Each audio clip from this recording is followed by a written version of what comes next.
Good evening, and welcome to the Roseville City Council meeting of June 4th, 2025. And it's also our Housing Authority meeting. I'd like to call the meeting to order and ask our clerk to please read the roll. Thank you. We'll start our roll call with Vice Mayor Albert. Here. Councilmember Halderschultz excused. Councilmember Mendoza. Here. Councilmember Rakucci. Here. And Mayor Bernasconi. Here, thank you. We have a school resource officer with us tonight who just wrapped up another busy school year. I'd like to ask School Resource Officer Anganis if he would lead us in the Pledge of Allegiance. No, yeah, just.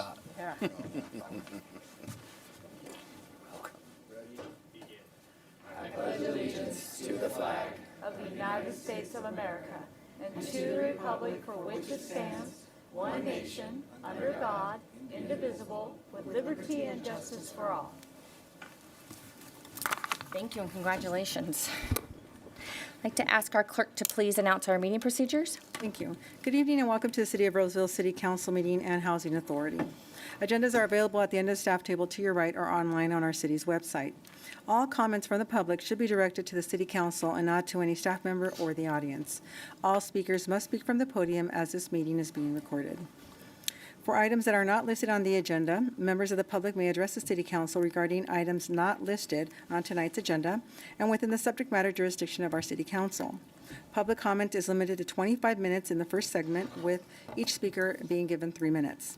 If the time limitation is reached in the first segment, individuals will have a second opportunity for public comment at the end of the meeting just prior to council comments. The Brown Act does prohibit our City Council from discussing, debating, or taking actions on items that are not listed on the agenda. For those items that are appearing on the agenda, the Brown Act does allow for the public to comment on all items that are listed on tonight's agenda. Speakers will have 5 minutes to provide input that should be relevant to the item that's being considered tonight. Time will be monitored, and once the red light begins to blink at the podium, we request that the speaker please conclude their comments. The City Council encourages public participation and requests that you please be courteous during the meeting. Lastly, if addressing the City Council tonight, please consider stating your name for the record. With that, welcome to the City of Roseville. Thank you, Carmen. I'd like to open it up to public comment. Now would be the time for anyone to make a comment on any item that's not on the agenda. Do we have anyone here tonight for public comment? Closed public comment. We also do one at the end of the meeting as well. We'll move on to the consent calendar. Thank you. So the consent calendar, all matters on the consent calendar are considered routine in nature and are approved by one motion of the City Council. There will be no discussion on, there will be no discussion on consent calendar items unless an item is removed for further discussion from either staff, the City Council, or a member of the public. We did receive a request from a member of the public to pull item 16 for further discussion. Is there any member of the public that would like to pull another item? Okay. Seeing none, Mayor.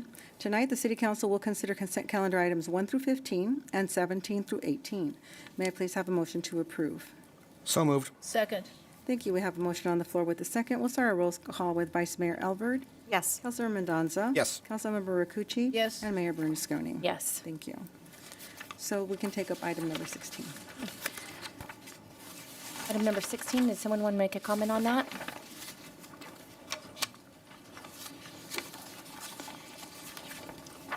Yeah, hi, thank you for acknowledging that I had sent you an email late in the day about this item, and this is regarding the fire hazard severity map. And I just was surprised. I didn't really realize that the second reading would be 2 weeks later, so I would have commented sooner, but anyway, I just think it's important.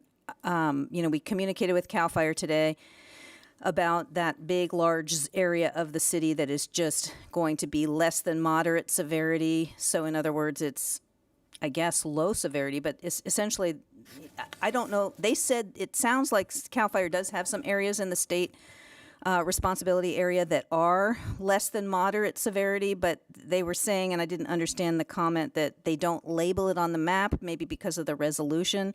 It does seem like Roseville may have been taking a unique stance in actually labeling it non-wildland, and I don't know that anybody else, I guess it's a question. I'm not sure anywhere else on the California State Fire Severity Zone map is going to label the less than moderate severity as something else, like in this case non-wildland. And I just feel like it's something to take a little bit more of a look at. If Roseville is being unique in this language, there may be other kinds of language to use. Obviously, it's just complicated because there's areas like, I think, Auburn and Forest Hill. I mean, there's places that are urban in this county that are still, at these other severity levels. So the fact that there's development, it's confusing. And there's something, I mean, CAL FIRE was saying there is something in the GIS layer somewhere deep in the model that references non-wildland, but I think that it should have a little bit more, review. And so I would encourage you to just take a little more time to look at that before you approve the map with labeling the majority of the city as just less than moderate severity as being quote unquote non-wildland, but it makes it look like there's no fire issue. And as you know, the reality of embers in our red flag, extreme wind days, the Santa Anas are named that for Southern California. We have the same kinds of winds here. It's extreme winds. And so we do have the moderate severity zones, and we have some other zones that are, acknowledged as high fire severity or higher fire severity. And you would then, in those extreme events, expect potential embers, to be going up to 2 miles. They say 2 to 3 miles, So you would have areas in that zone that could potentially be having embers. And so I just feel like the language around it and how those maps are presented, because they become a big public education, public information,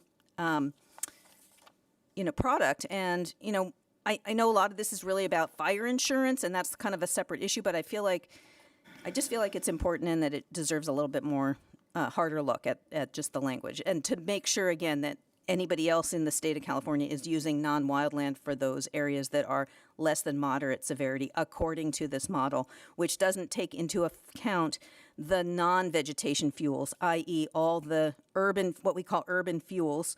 So anything that burns is an urban fuel. And so when these buildings start going up, they cast their own embers, and we could definitely have a devastating fire like Lahaina in Maui, Hawaii. So that's my comments. Thank you. Thank you for your comment. I'll open it up to public comment now. Is there anyone that would like to comment on this item? Now would be your time to come forward. Okay, we'll close public comment. We need a motion on that? Yes. On item number 16, the City Council will consider the recommendation to adopt ordinance number 6949, designating moderate, high, and very high fire hazard severity zones within the city of Roseville. May I please have a motion to approve? So move. Second. Thank you. We have a motion on the floor with a second. We'll do our roll call with Vice Mayor Elbert. Yes. Councilmember Mendoza. Yes. Councilmember Rakucci. Yes. And Mayor Bernasconi. Yes. Thank you. Thank you. Okay, and under our presentation and reports, item number 19, we'll be hearing from Council Discretionary Fund regarding Roseville Community Crime Stoppers. Yes, Mayor, so we did receive a request for $2,000 from the council discretionary funds to support the Crime Stoppers event. The council has in past years supported this event, and last year they did also make a request for $2,000, which the council approved. With that, we do have a representative tonight who might like to add more insight. Good evening. My name is Hallie Romero. Thank you for considering the Roseville Community Crime Stoppers sponsorship request. We are excited to be continuing our tradition of kicking off the 4th of July festivities with the annual Run Crime Out of Roseville 5K and quarter-mile children's race. It'll start and finish at the town square, and we'll have vendors and award booths to visit before the city parade. We are so proud that we use the proceeds from this event to make our community safe for all our residents and work closely with other local nonprofits and our Roseville Police Department to ensure everyone in our city feels safe. The funds directly go to community education, the management of our anonymous tip line, and sponsorships for high school students in our community who want to go into the first responder field. If approved, we pledge to apply your sponsorship, as we have in the past, to keep Roseville a safe place to live, work, play, and of course, run. Okay, thank you very much, Hallie. Thank you, Hallie. Does the council have any questions? All right, I'll open up to public comment, or is there anyone else that would like to comment on this item? Okay, I'll close public comment. Thoughts from the council? Was a 2,000 from last year? Are we good with 2,000? Okay, I think Thank you. On item 19, the City Council will consider the recommendation to provide sponsorship to the Roseville Community Crime Stoppers for its annual 4th of July fun run in the amount of $2,000. With that, may I please have a motion to approve? So moved. Second. We have a motion on the floor with a second. We'll start our roll call with Vice Mayor Albert, Yes. Councilor Mendoza. Yes. Councilmember Rakucci. Yes. And Mayor Bernasconi. Yes. Thank you. Motion passed. Thank you and congratulations. Thanks for all you do. All right, we will move on to item 20, Roseville Municipal Code Update, Revised Fine Schedule and Bail Schedule. Good evening.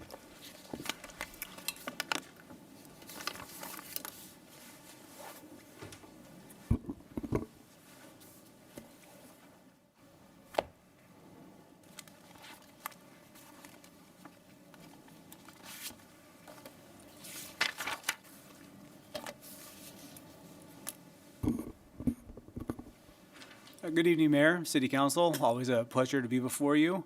I'm Travis Cochran, Senior Deputy City Attorney in the City Attorney's Office. Before we get going, I just wanted to say that I'm going to go a little bit off script in the sense that I'm not going to read directly from my slides. The contents there is pretty straightforward, and so I don't want to just repeat that. I'm going to try to give you some bigger picture ideas and a little bit more detail to add some context to what we're doing. That being said, if I skip anything that you think is important or you have questions about anything I'm saying, of course, feel free to stop me, ask questions. It's not that I'm breezing past anything. I just want to give you more detail, I think, than what's just on the slides because you can read that and everybody else can for themselves.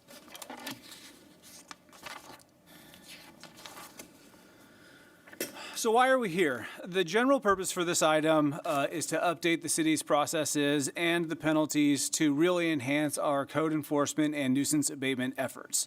And there's really two different pieces to this. The first is going to be the ordinance that's going to amend chapters 1.20 and 2.50 of the municipal code. And the second piece of that is adopting new fine and bail schedules.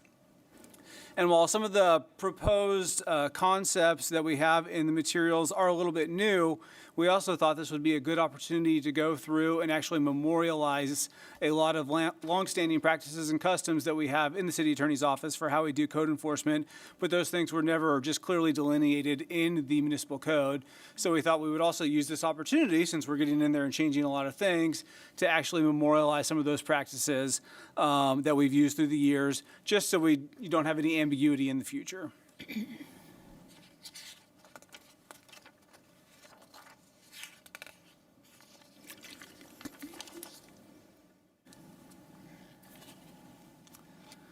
So one of the important aspects of what we're doing tonight is also an attempt to pave the way for a city prosecutor's office.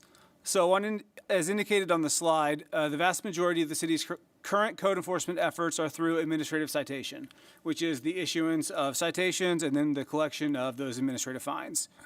Establishing a city prosecutor's office will allow the city to prosecute some violations as misdemeanors, which would give us much more leverage, and the penalties are also more significant. They have higher fines and fees, and there's also the possibility of jail time or probation stemming from those criminal charges. Currently, the Placer County DA's office is only set up to prosecute state law crimes, like a DUI, which is a violation of the California Vehicle Code. But the DA's office is not set up to prosecute municipal code violations as misdemeanors.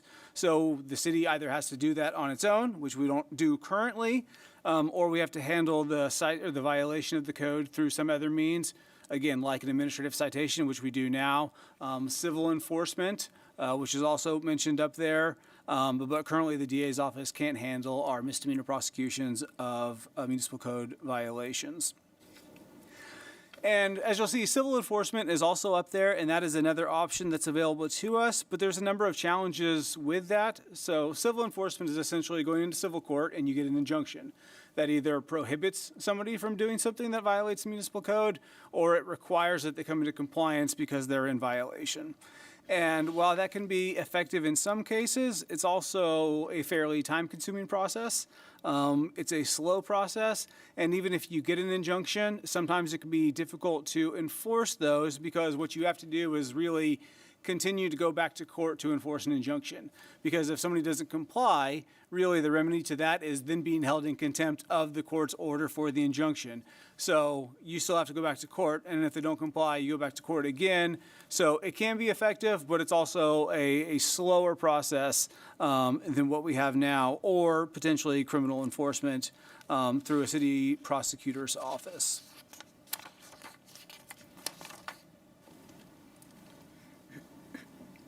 So this slide, let's see, are we on the right slide? We are. This slide and the next few slides, they really provide a general overview of the current municipal code, of the two chapters that we're looking to amend, as well as the existing fine and bail schedule. So we're just going to sort of go through a general overview of what they currently say. And the first off is Chapter 1.2.0 of the municipal code.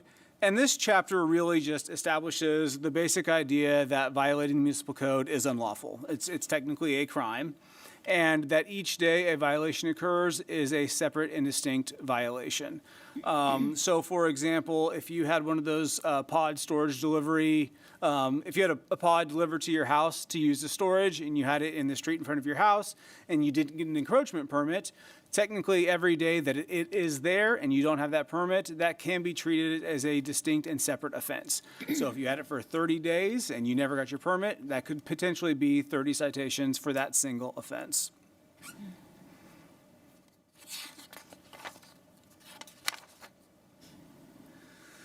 Chapter 2.50 of the Municipal Code outlines the general process for administrative citations.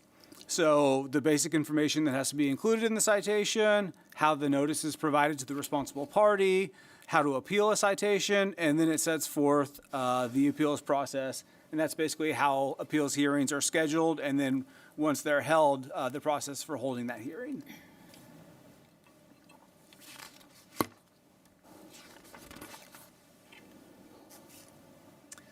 So next up is the current Roseville fine schedule.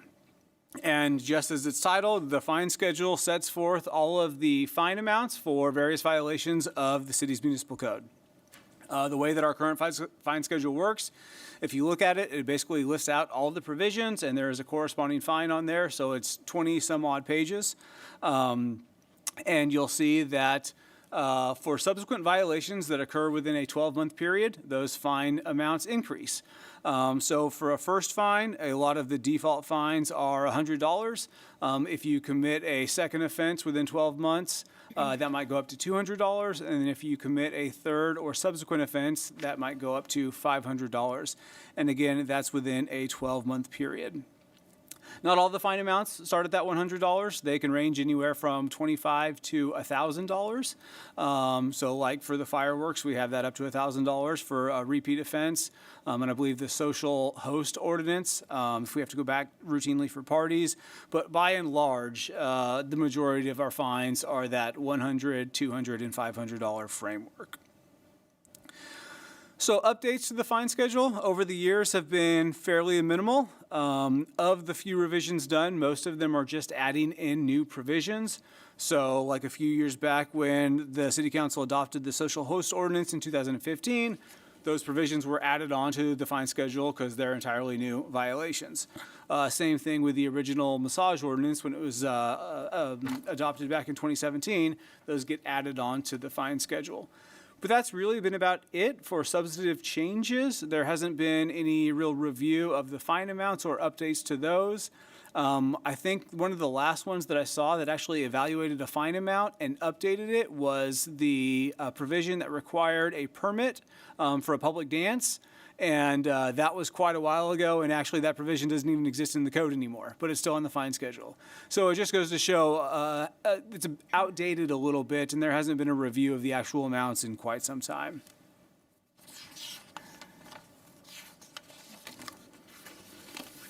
So moving on to the bail schedule. Just like the fine schedule, the city has also adopted a bail schedule that establishes bail forfeiture amounts for violations that are referred to the Superior Court as infractions or misdemeanors. So the way that a bail forfeiture works is very similar to like a traffic ticket, like a speeding violation. So it gets referred over to the court. But instead of actually going in, being arraigned, being arrested, having criminal proceedings, they basically tell you in advance, hey, you received the citation for the infraction, the misdemeanor, whatever. If you pay X amount, the case is essentially resolved. So before you ever have to go into court, the court will look up the bail forfeiture amount on a schedule that we provide them. It's $500. The person pays that, and basically the matter is resolved before they ever go in and get arraigned. There's no further criminal proceedings. So it's kind of like paying an administrative citation that we would issue, but this is actually through the court system, and it's just treated a little bit differently. With bail forfeitures, the amounts also increase sometimes because you're paying for some court costs, and there's other fees that they tack on.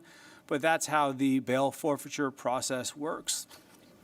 Similar to our fine schedule, a lot of the bail forfeiture amounts are $100 for infractions, and they might jump up to $500 for a misdemeanor, and some sort of fall within that range. And then also, like our fine schedule, very few updates over the last several years to the bail schedule. Typically, anytime we make a change to the fine schedule, we make the same change to the bail schedule, so they're always sort of matching. So it suffers from some of the same issues, that it's just been a long time since they've been updated or reviewed in detail. Questions so far? I'll keep going. Okay. So why are changes to the fine and bail schedule needed? Really, it comes down to the fact that the city has grown exponentially, especially since the last significant update to the schedules. And the common violations have just changed. We see less of your sort of typical residential general nuisance, and we see a lot more commercially related issues. We've also seen an uptick in sort of our animal control related issues. And the city's fine amounts are they're very outdated. In a lot of cases, they're no longer commensurate with the nature of the violation. So I have some examples written down here. So unpermitted construction, so you do a garage conversion into an ADU. Construction noise, you're moving around heavy equipment at 5 o'clock in the morning. You discharge a firearm within the city. Illegal camping, illegal dumping of trash, illicit advertising for massage businesses, providing an illicit massage, illegal dumping in the sewers. Those were all $100 fine amounts. And so they're the same fine amount as overgrown weeds or general noise disturbances. And I'm not trying to say that overgrown weeds or general noise disturbances aren't important, but certainly the severity of those other ones I mentioned are more severe, and the penalties just don't match that. And so what it comes down to is, at times, these will be treated as just a cost of doing business, because a lot of times the cost of paying our fines are less expensive than the cost of abatement. So there's really no incentive for somebody to correct something because they can just pay the fine. And even assuming they get a next fine or a next citation later on because it hasn't been corrected, even if they receive something with the increased amount, a lot of times that still is less than the cost of the abatement. And our code enforcement inspectors, our animal control officers, everybody who's out there issuing these citations, they work hard, but it's hard to go back to the same place every day, because we do have a large caseload. Even if you have something that's reoccurring, it's hard to issue a citation a day or a week or once a month. And so, it is, if you're only receiving a citation once a month, every few months, or even once a week, again, it comes down to the cost of abatement a lot of times will exceed the cost of just paying the citations, and then they don't have to fix it. And of course, that can make code enforcement really challenging if somebody can just pay the fine and really the problem persists.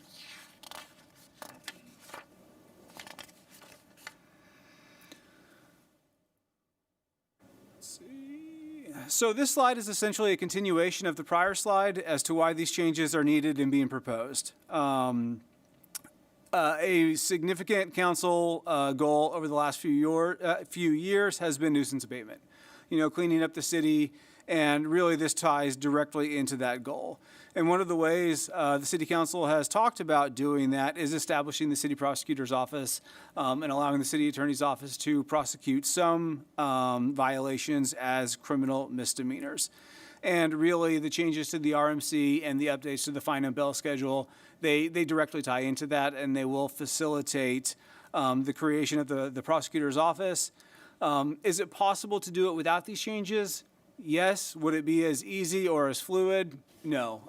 And so these are really helpful and influential for the long-term goals that we have within the city attorney's office and kind of a broader scope from a code enforcement perspective. But notwithstanding the creation of a city prosecutor's office, just the increases to the fine schedules and the changes that are made therein, they're going to have immediate improvements on our code enforcement efforts. The increased penalties, the ability to collect some late costs, which we'll talk about later, all of that I think is going to have a significant impact and really make our code enforcement efforts a lot more efficient and effective.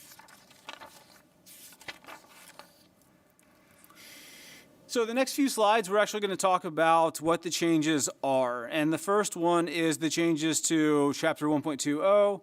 And really the substantive change here is, by default, it makes all violations of the code a misdemeanor. And I don't want anybody to get any wild ideas about what we're doing that. It's really a technical and legal change, and it gives us more flexibility with respect to how we set our fine amounts. It is not an intent to go charge everything as a misdemeanor. We are not trying to criminalize general nuisances. We're not trying to put anybody in jail for having overgrown weeds in their yard. It really is a technical change for how our charter works, what it says, and then what state law says with respect to infractions. Just by making, by default, a violation a misdemeanor just gives us a lot more flexibility in how we set our own fine amounts. So that's really all that's intended to do. One of the other changes, just to make this more clear, to 1.20 is we're memorializing language that essentially says that we always have the right to charge less than. So even if something is by default a misdemeanor, we always have the ability to charge that as an infraction or handle it as an administrative citation.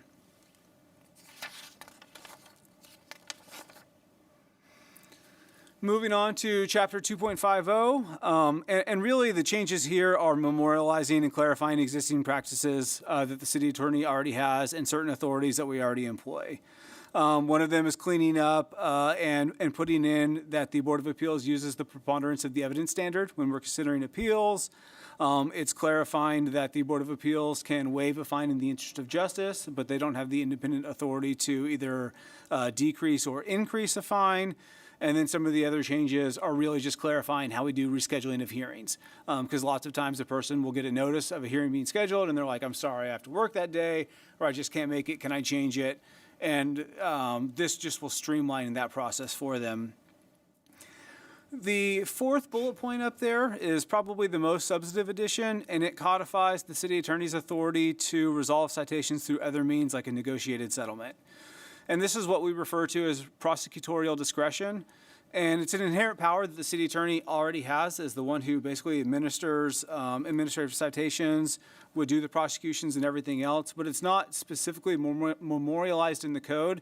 And so we thought this would be a good opportunity, especially with the establishment of the prosecutor's office, to have it clearly set forth therein.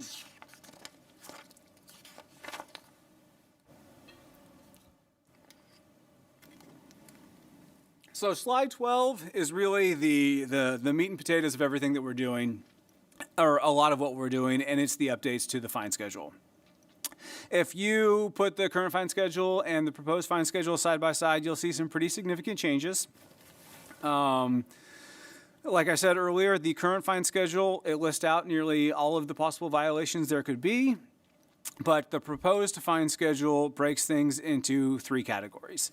The first category is your standard fines. So basically everything that's not specifically identified elsewhere in the fine schedule is just going to be 100, 200, 500. And that's just going to save us a lot of time and effort in not having to update the fine schedule every time we make a change to a provision or something else, which will be helpful. It also just keeps it a lot shorter, so we have a 3-page document as opposed to a 20-page document.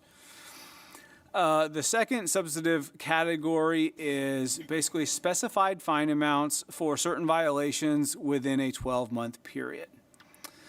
So this is a section that identifies specific violations that we don't want to be the default penalty amounts, and they may have other amounts. Some are less than the $100, some are more than the $100. But then also for any subsequent offenses and increased penalties, those would apply within a 12-month period. So for example, you'll see on there animal licensing, currently $50 citation fine amount. We're proposing that increase to $75. General nuisances, an increase from 100 to 150.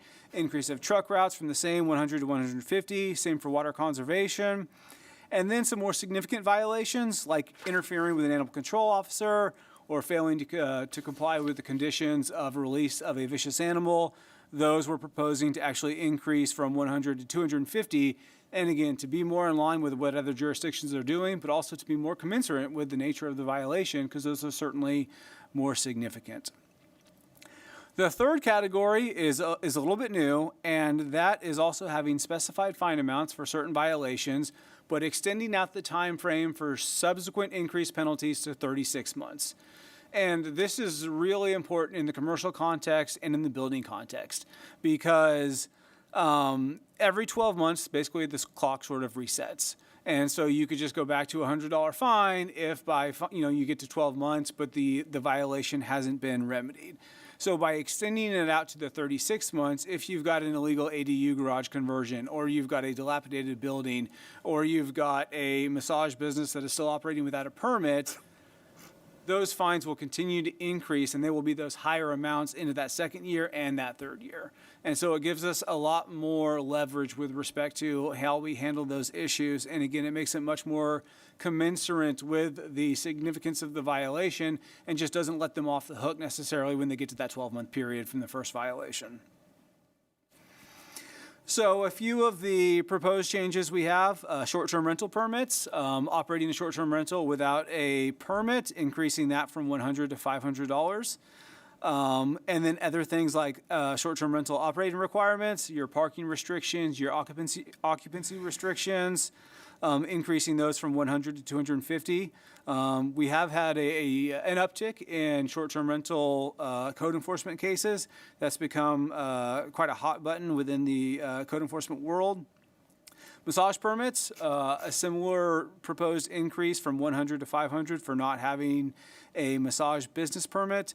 And then again, a similar increase for operating requirements. The prohibition on serving alcohol within the establishment, illicit advertisements, those sorts of things, we're recommending an increase from 100 to 250. Other things like illegal uses of city water, tapping into our water system, trying to resell our water, tampering with meters. We are suggesting an increase of $100 to $500 for those types of violations, which we think are fairly significant. Fortunately, not an issue that we have a lot, but again, we want a deterrent because water is always an issue.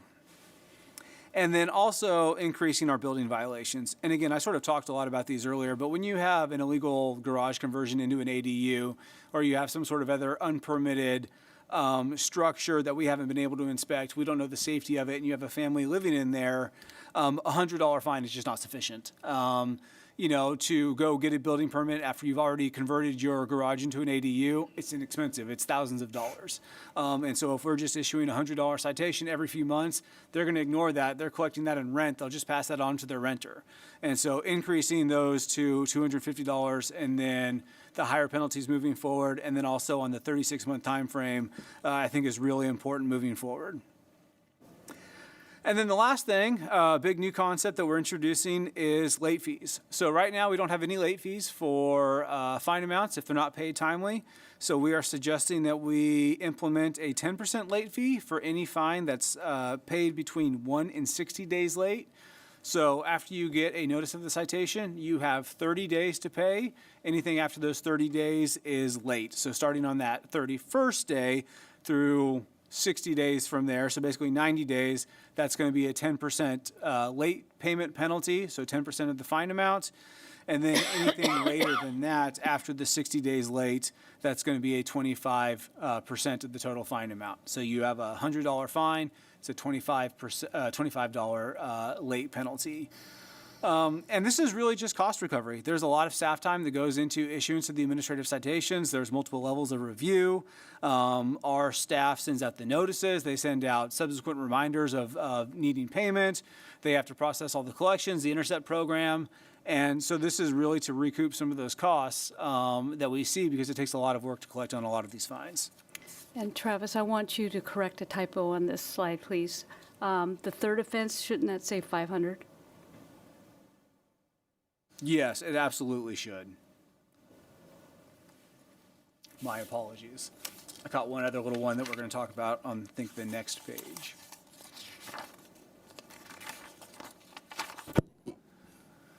So then last we have the bail schedule, and the changes to the bail schedule are very, very similar in nature. It actually has 4 categories, but that's just because there's differences between infractions and misdemeanors. So we have standard and default amounts for bail forfeitures for infractions. Then we have standard default amounts for misdemeanors. And then we have specific amounts for certain infractions, and then specific amounts for certain misdemeanors. And a lot of the bail forfeiture amounts mirror what's on the fine schedule. Some of them start at the same place as the what would be synonymous to a first violation. Some of them, if they're more severe in nature, they actually move that up to a second citation amount if somebody got a second citation. So it's a little bit increased. But by and large, they're very similar in the amounts. There's nothing that's significantly different. One of the things that I did want to correct on the bail schedule, that if you take a look at it, inadvertently on the first 2 line items of the bail schedule, there's animal licensing and license affixed to collar. It got listed twice. It's listed right below that 2. That slipped through in the final version, and so the final bail schedule, we just removed that duplication.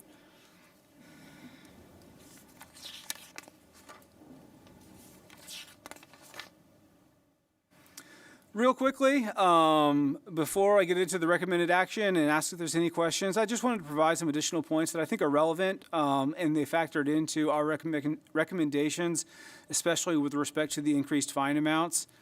I can't recall in my 2.5 years of being here specific incidents where somebody just got a citation without being warned, talked to, anything first. Our typical code enforcement process already includes 2 advance notices. We do a courtesy notice and then an admin cite warning before we issue a citation. And quite frankly, a lot of times they get many more warnings than that. Our code enforcement inspectors are very good about working with people to try to get compliance. We always want compliance over citation. And so it's not like we're going to increase the fine amounts and then just start levying citations where people aren't even aware of what's going on. There's a lot of effort and notice that goes into it before we ever usually get to the citation process. Another major difference between the city of Roseville and a lot of other jurisdictions is that we don't require payment of the fines before appeals. Our appeals process is actually really easy. You can appeal without paying the fines first, so you don't have to worry about that until after the appeal process is concluded. A lot of other jurisdictions, they require you to pay the full amount of the fine before you can appeal, and some even require an appeal fee. They make you pay for basically the staff time that's incurred for the appeal itself. We don't do that. Our process is much more streamlined. It's easier, and I think that factors in to some degree and offsets the higher fine amounts. And I mentioned this earlier, the third is not to criminalize minor violations. Prosecution of municipal code violations as misdemeanors would really be reserved for things that have a significant impact on public health and safety, or just repeat offenders, people who choose to intentionally ignore our municipal code and just continue to violate. It's an extra tool where compliance is otherwise just very challenging. But again, this is not just to start bringing everybody into court, trying to get criminal charges against people. This is really reserved for those ones where compliance is just really tough or the severity of the violation just warrants criminal charges. All that being said, the recommendation from staff is to introduce for first reading an ordinance amending chapters 1.20 and 2.50 of the Roseville Municipal Code regarding general penalties and administrative enforcement, and to adopt a resolution which shall be contingent upon and will only take effect if the aforementioned ordinance is fully adopted, establishing a new fine schedule and bail schedule, of course, with the minor change of removing the duplicate listing of animal licensing and animal license affixed to collar from the bail schedule, and repealing Resolution 24-114 and Resolution 24-159. And if you have any questions, I'm happy to answer those. Okay. I think you answered a number of my questions. Does council have any questions of staff before we open up to public comment? Travis, I just had a question. Tell me the difference between a fine and a misdemeanor. If you had a fine, that doesn't go maybe on your record, but a misdemeanor would, or would that? Misdemeanor would go. Criminal records are complicated. The difference between an infraction and a misdemeanor, an infraction is only punishable up to $250. and a misdemeanor is punishable by a fine of up to $1,000 and or 6 months in jail. We refer certain infractions over to the Superior Court already, and they process those just through basically traffic court. And that's kind of like the bail forfeiture process. Like, you pay the infraction amount and it goes away. We wouldn't necessarily prosecute RMC violations as infractions. Those would probably still be referred over to the Superior Court and handled the same way, should we do that. The only ones that we would actually sort of prosecute and bring criminal charges, where there'd be an arraignment and other things, would be those that we designate as a misdemeanor. Misdemeanor convictions do show up on criminal records, but they are expungible in other things. But I will tell you that in my experience, and I have a few friends in the city attorney world who do a lot of code enforcement, it's infrequent, if extremely rare, for anything to actually go through the entire criminal enforcement process. A lot of it is leverage. Because people realize if you file those charges, they get brought into court, then it's serious. Then there's a lot of desire to then comply. There's a lot of reasons to get whatever abated. And we also have a lot of flexibility to resolve those things. We could reduce the charges to an infraction where they just have to pay a fine. We could dismiss it altogether. But I would say, again, it's extremely rare for anything to ever actually move forward and you have a conviction for a misdemeanor. Maybe with the worst offenders or people who just don't show up to court, it might happen. But by and large, it's leverage. It's a tool to get compliance. Thank you. Thank you. I think this definitely is a tool for us, all of us, to keep our city safe and hold those that aren't following our codes accountable, too. That's what we ultimately want. Okay, I'll open up public comment. Is there anyone that would like to comment on this item tonight? Now would be your time to come forward. We'll close public comment. Unless the council has anything else, we'd like to have a motion, or read the motion, please, Carmen. Thank you.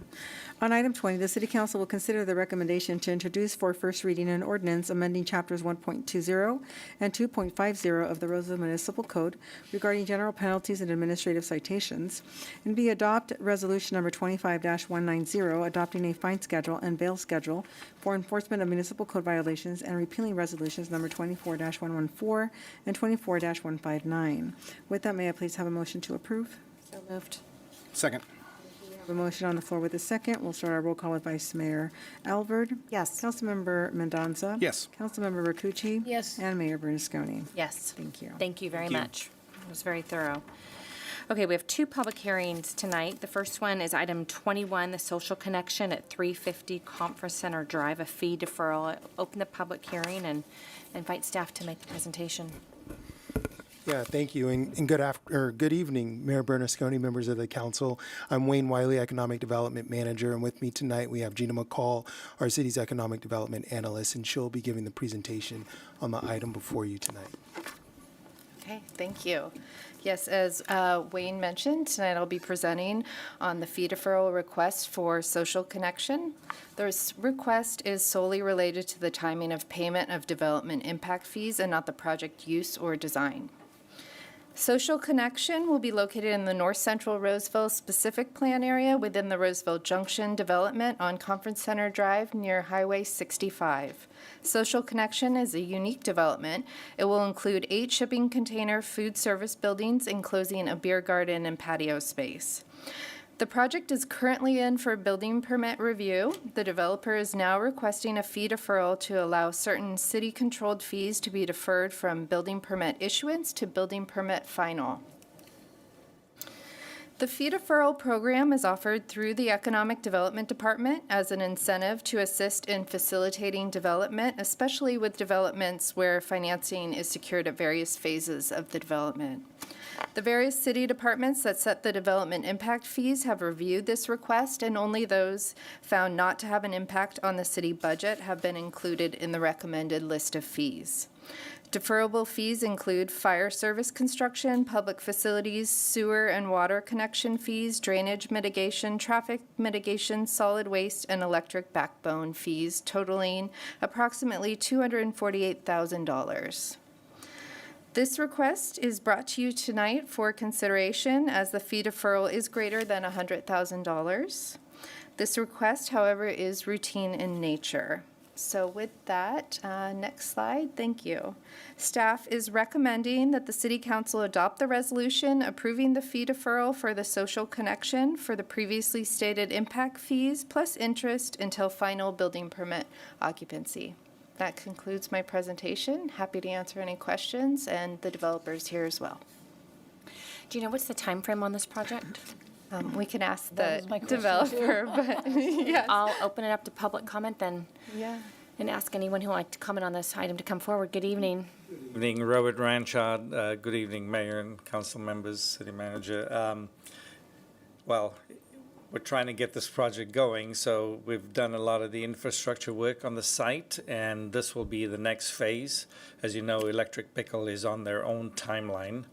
Once we conclude this phase, then we'll move on to one of the hotels, which I know you guys are anxious. I get calls from these guys every week, but we're looking forward to doing that, at least starting with the Hyatt Caption, which has a rooftop bar and is a boutique type product, which I think Roseville's missing, so it'll fit right in.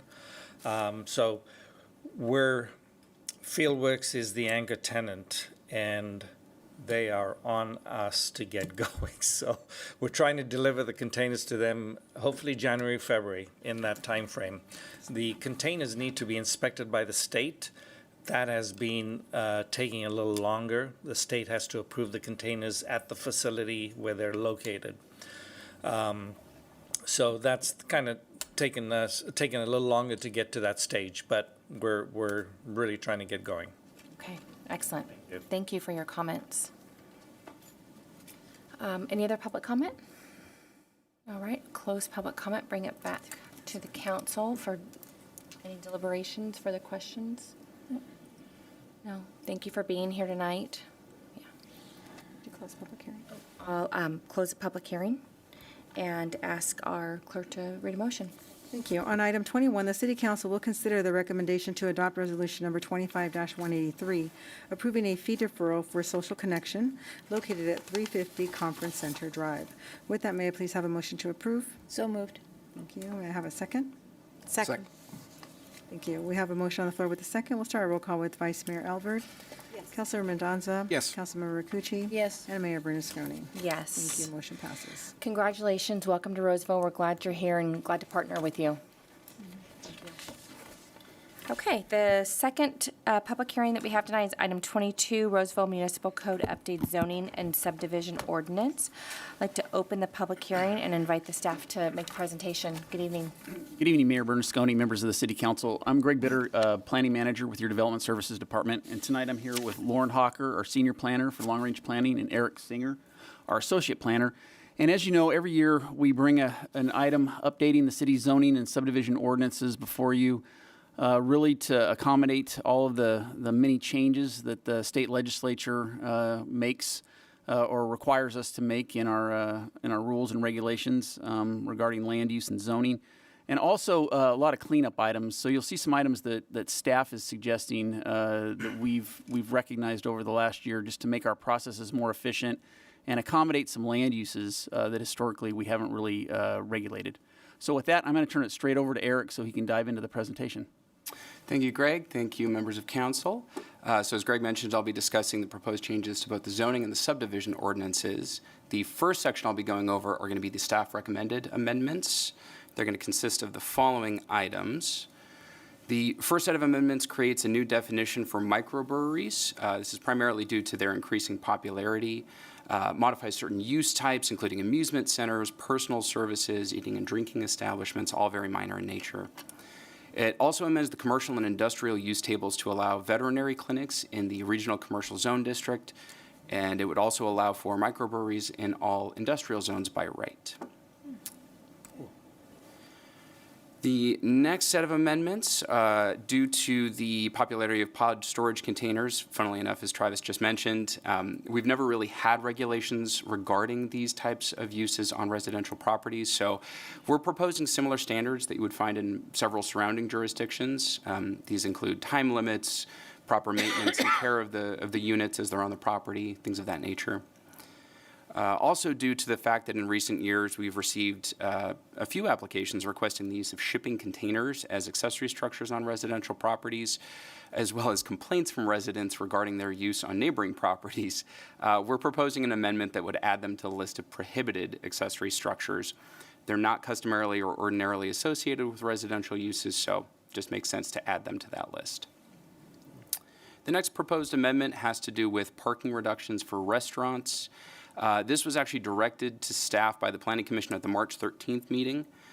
Currently, the Planning Commission is the hearing body for these requests, but staff did an analysis of roughly 10 years of data about these types of requests, and we found that the majority of them asked for a reduction of about 15% or less, fairly minor in scope. That's the cumulative parking for the entire center where the restaurant's located.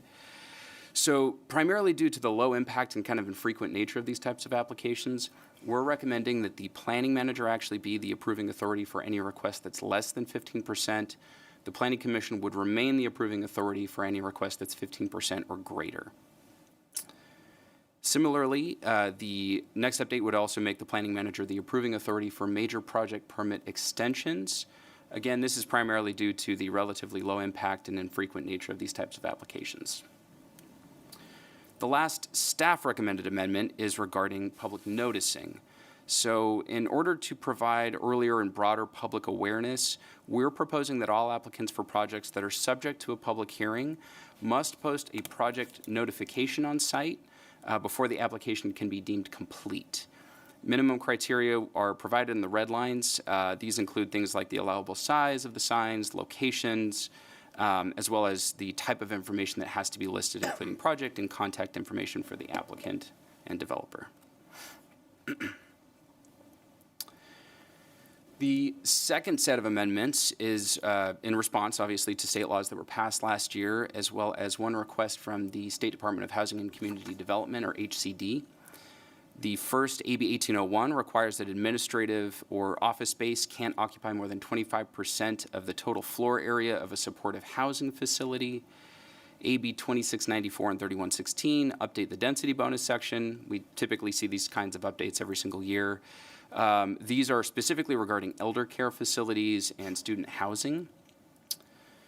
SB 1211 outlined changes to the accessory dwelling unit section, always kind of a hot button topic, but it includes an increase in the number of ADUs that are allowed on multifamily sites in this go around. So in the case of an existing multifamily development, it would now be possible for up to 8 ADUs to be built as long as there are at least 8 existing multifamily units on the site. For new or proposed multifamily developments, only 2 new ADUs would be allowed to be built. And the last amendment, as I mentioned, is at the request of HCD. So they had recently voiced concerns to staff that the minimum density that's outlined in the commercial corridor plans for the high-density residential or HDR land use is at 13 units per acre. And they had concerns that it could potentially result in the underbuilding of certain sites. When the commercial corridors were originally developed, this wasn't necessarily anticipated because redevelopment of those sites at that density is highly unlikely, primarily due to financial constraints.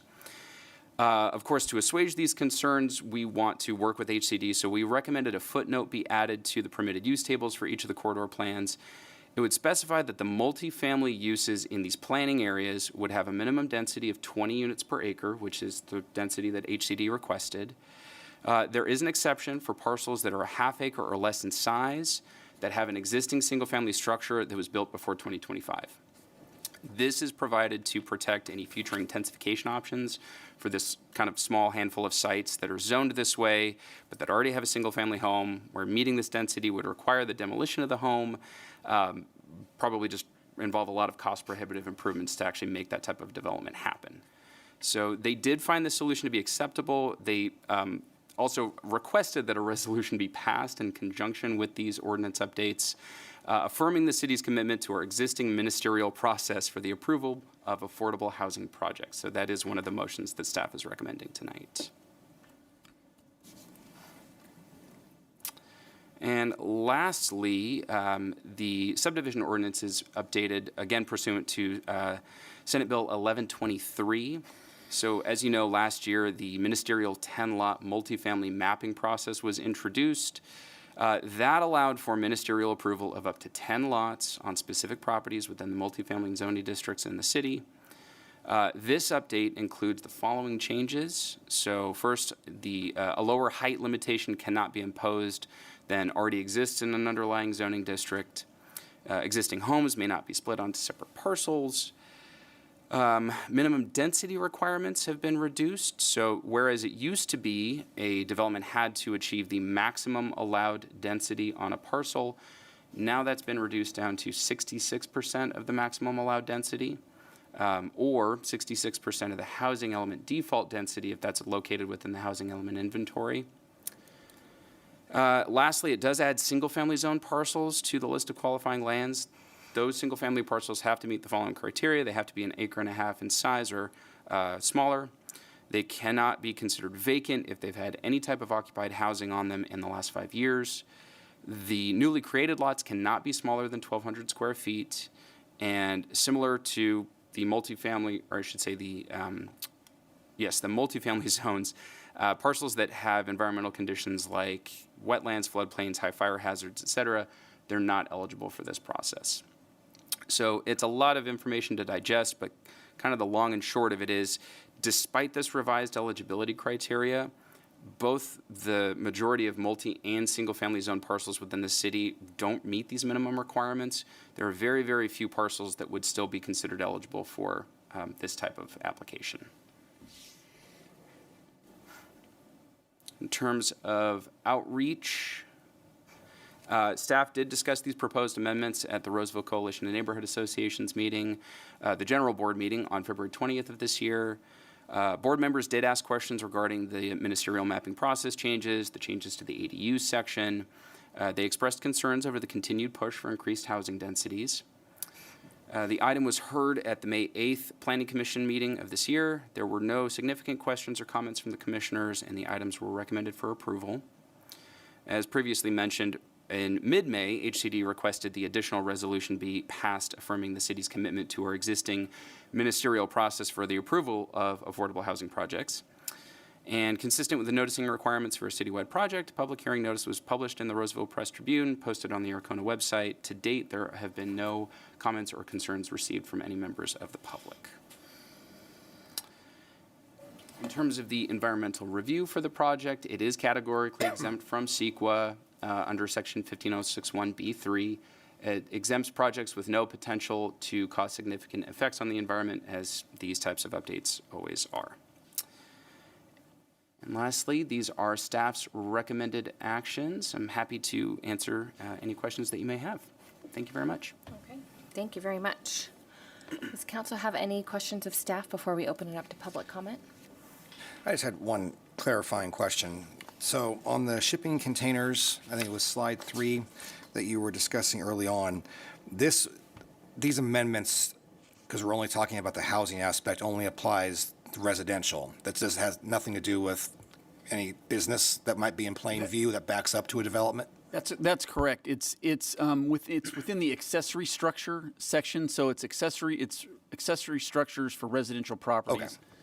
I was Shipping more containers concerned. Because one part of it, as he was going through the description, I was like the visibility part. So what popped in my mind was a business like the former La Provence, because the way you go past that, if that container was there on a commercial, but it was visible going into the residential, that wouldn't apply. On commercial developments, all have some level of design review process that they would have to go through. So residential properties, typically, especially low-density residential, there's no design review process. We've had a couple instances where we've gotten code enforcement complaints where somebody's neighbor plunked a Connex box in their backyard, and they're using it for storage or they're for whatever reason, and it's an eyesore in the neighborhood. And so this is really to say that is not a permit. A storage container like that is not a permitted use.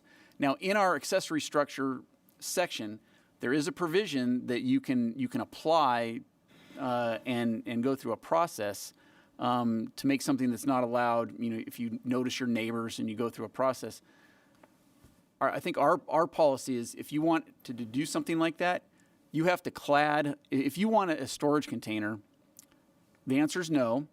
But if you came in and you applied to have it, I think we would require, and what we have required up till now, is you clad it and you make it look like it's not a storage container. Okay, So if that's- you want that's to put where I was board and going. batten around, I mean, if you want to do something more expensive than building stick frame structure in your backyard, I was more you're stuck on welcome the to it. visibility part, so we would Yeah. require them to. So we would require it to Okay. be attractive and look like it was part of a residential property. Absolutely. Thank you.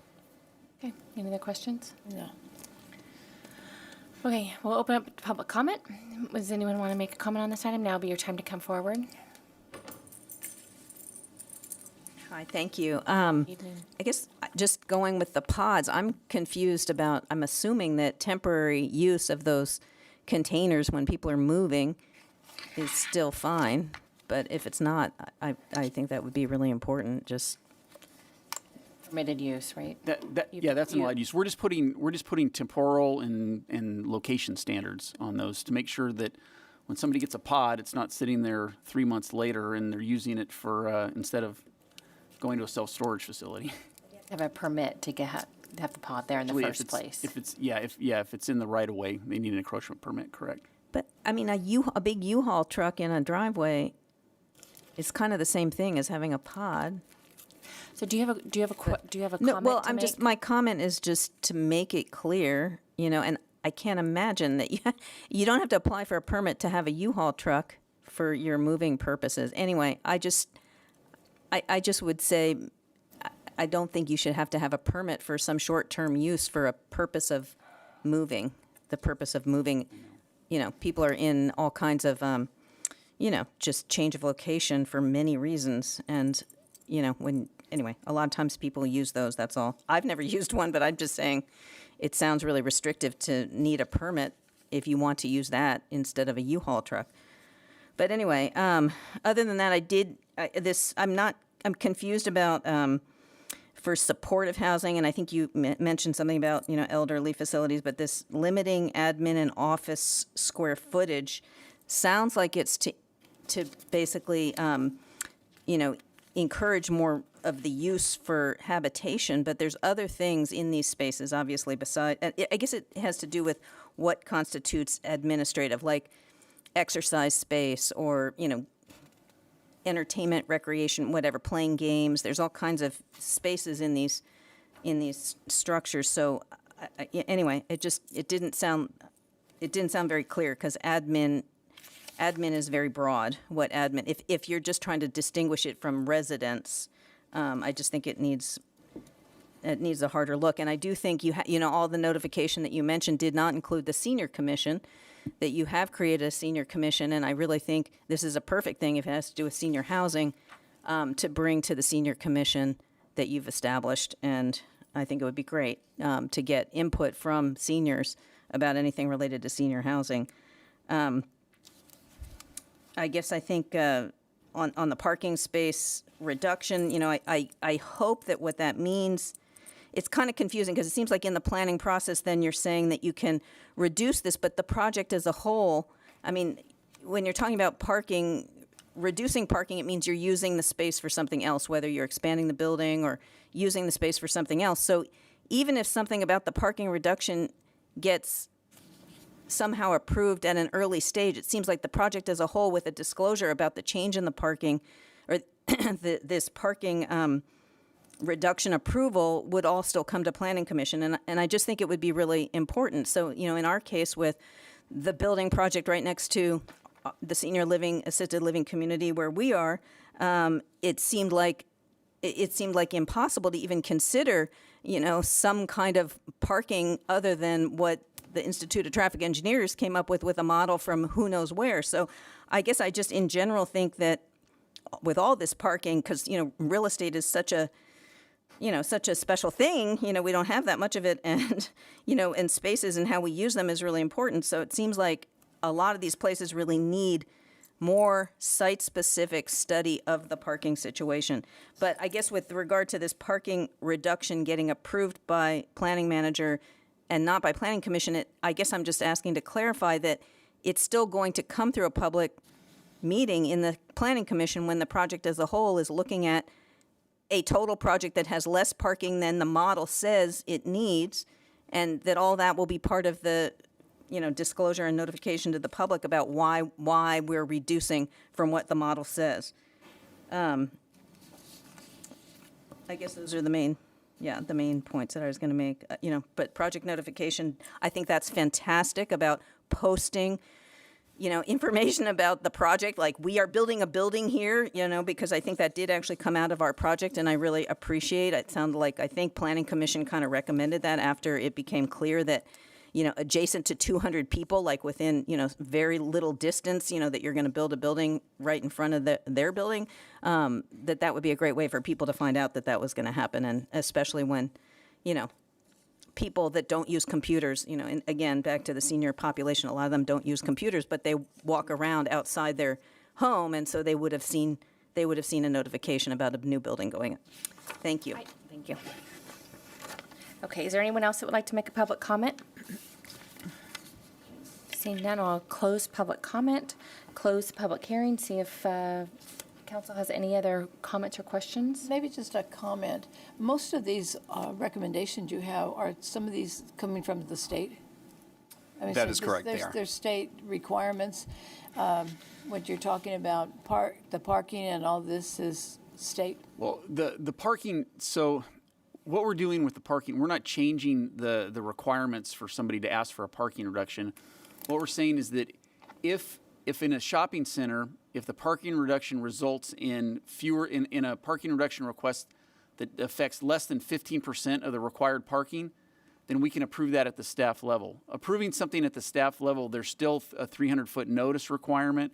There's still the ability for anybody that owns property or any tenants in a shopping center to ask for a public hearing before the Planning Commission.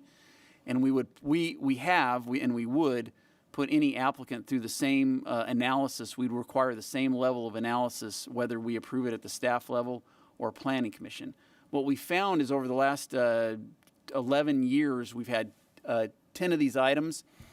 Only one time has there been any public testimony regarding a parking reduction. And this is just for restaurant uses. This is just when a new restaurant comes into a shopping center and they need an overall parking reduction for the shopping center, because restaurants typically require more parking than a retail building. So there's only been one time where we've had public testimony. A lot of times we put it on consent. So the question is, could we save a month of the process for these applicants, these tenants who want to open a restaurant and get in a month earlier by being able to approve it at the staff level? And so that's what we talked to the Planning Commission about, and they felt comfortable as long as it's affecting less than 15% of the total parking. They think then they trust staff to process that, and there still is the ability for a public process. Thank you. I appreciate looking at ways to streamline processes, particularly for businesses that are coming in. So I really like hearing what you just said. Can we go back to that one slide that showed the state, the things that are being driven more by the state? Sure. Yep. There's a couple of slides. So isn't there this one this is the primary, yeah. Okay, so these are all just to bring us in compliance with state Yeah. changes? Okay. And the language that's before you that we're proposing comes right out of the legislation. So we never go beyond what the state, we always want to have whatever the state requires us, that's the minimum or the maximum, I guess, we're going to do. We're not going to do more than they require. Thank you. That answered my question. Okay, we're all good? That's it. Thank you. Thank you. With that, on item 22, the City Council will consider the recommendations to adopt the two findings of fact and introduce for a first reading an ordinance amending chapters 19.08, 19.10, 19.12, 19.14, 19.22, 19.26, 19.28, 19.33, 19.16, 19.76, and 19.82 of the Roseville Municipal Code regarding commercial, residential, and industrial zones, use type classifications of accessory uses, parking requirements requirements, density bonus regulations, accessory dwelling units, permit requirements, and major project permit processing. And also adopt the two findings of fact and introduce for first reading an ordinance amending chapters 18.05 of the Roseville Municipal Code regarding ministerial multifamily maps, and C, adopting resolution number 25-187 of the City Council, affirming the city's ministerial process for the approval of affordable housing projects. With that, may I please have a motion to approve? So moved. Second. We have a motion on the floor with a second. We'll start our roll call with Vice Mayor Elverd, Yes. Councilor Mendoza. Yes. Councilmember Rakucci. Yes. And Mayor Bernasconi. Yes. Thank you. Thank you all.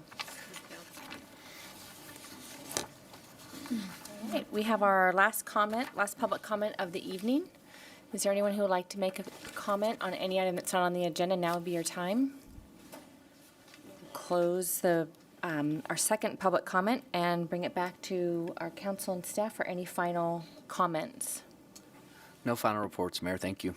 I have nothing, thank you. Okay. Does the council have anything they wish to share? I'll just mention a couple quickly. And I had my Northern California Water Association meeting, and like many of our meetings were of any kind, we're looking at what state and federal legislation's doing to our issues, our local water issues in Northern California. And so essentially that's what we did.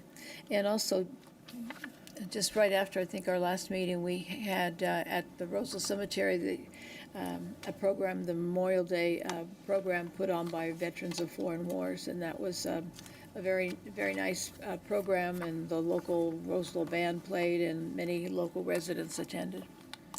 And that's all I had to report. All right, thank you. No update, Mayor. I don't have anything this time. Okay.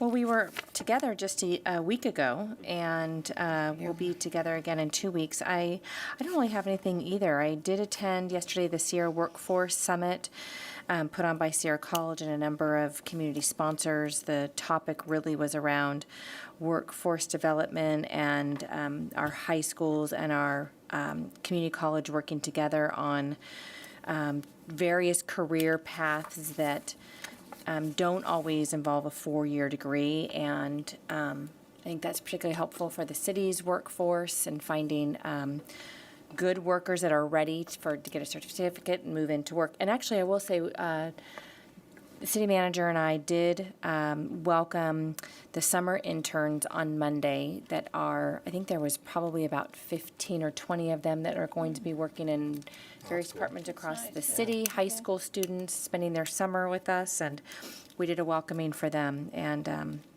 really bright young group of students that we're lucky to have them.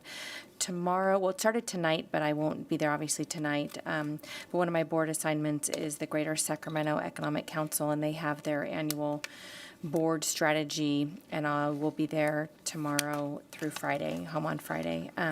Other than that, though, and the Summer Reading Challenge does start on Saturday, 10 a.m. at Maidu. I'll be there for that and welcoming the families there.